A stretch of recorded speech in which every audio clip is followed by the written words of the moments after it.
একদিন একটি সুন্দর ফুলের বাগানে খুব গর্বিত ছিল। সে মনে করত সে বাগানের সবচেয়ে সুন্দর ফুল।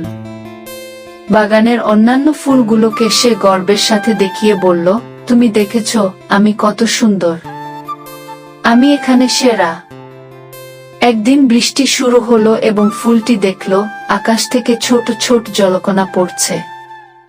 ফুলটি প্রথমে খুশি হয়েছিল, কিন্তু পরে দেখল অন্যান্য ফুলগুলো বৃষ্টির পানিতে স্নান করছে এবং আরো সুন্দর হয়ে উঠছে। ফুলটি ভাবল, আমি তো একা এত সুন্দর হলেও কি হবে, আমাদের সবাইকে একসাথে সুন্দর হতে হবে।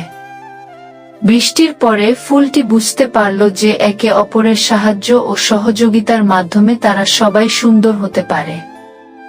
ফুলটি তার গর্ব ত্যাগ করল এবং অন্যান্য ফুলের সাথে সুন্দরভাবে বেড়ে উঠল। এই গল্পের মাধ্যমে আমরা শিখতে পারি যে অহংকার ত্যাগ করে একসাথে কাজ করা এবং সহযোগিতা করার মাধ্যমে আমরা সবাই আরো ভালো এবং সুন্দর হয়ে উঠতে পারি।